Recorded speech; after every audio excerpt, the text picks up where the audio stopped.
ہمارے یہاں ایک شخص تھا، وہ نماز نہیں پڑھتا تھا، جب مسجد سے گزرتا تھا نمازی دیکھ لیتا تھا کہ میں 10 روزگار خیل جمع شوئی، یہ کیا بے روزگار جمع ہوئے، کوئی کام نہیں ہے۔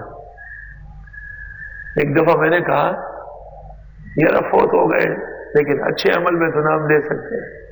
میں نے کہا اکبر لانا نماز میں کیسے آیا ہو آپ کو پتہ نہیں، میں عبدالباسط کا کیسٹ سن لیا۔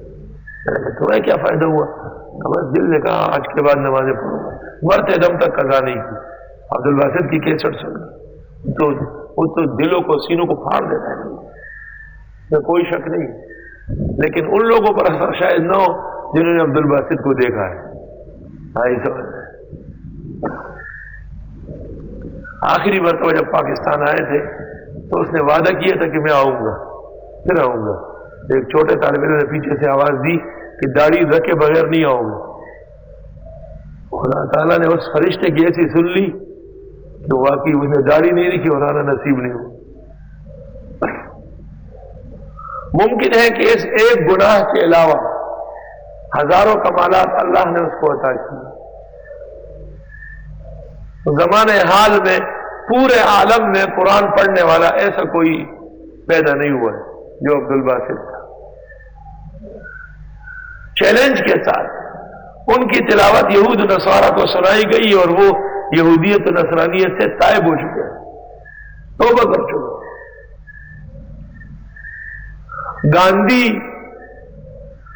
جو کانگریس کا صدر تھا، ہندوستان کا پہلا وزیر اعظم، قرآن شریف کا مطالعہ کرتا تھا۔ تو کسی نے ان سے کہا گاندھی جی یہ کیا کر رہے ہو؟ کہا تھا اللہ شاہ بخاری کی تلاوت سنی، خیال آیا کہ بڑی کتاب ہے، اس میں کچھ ضرور لکھا ہوگا۔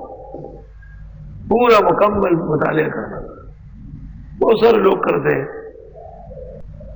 تو ہمارا تزکیہ نفس تلاوت سے ہو سکتا ہے۔ تزکیہ ایک ظاہری ہے ایک باطنی ہے۔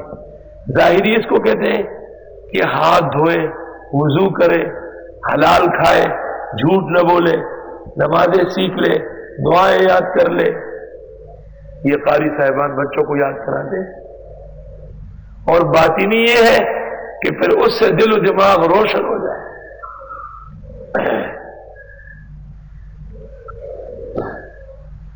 یتلو علیکم آیاتنا، یہ پیغمبر پڑھتے تم پر ہماری آیتیں، ویزکیکم، اور تمہارا تزکیہ کرتے ہیں، ویعلمکم الکتاب والحکمت، اور یہ سکھاتے ہیں تم کو قرآن اور سنت،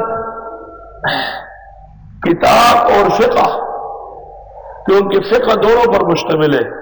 فقہ ثمرۃ القرآن والسنہ۔ وَيُعَلِّمُكُمْ مَا لَمْ تَكُونُوا تَعْلَمُونَ، اور سکھاتے ہیں تم کو وہ علوم کہ تم ان کو نہیں جانتے تھے۔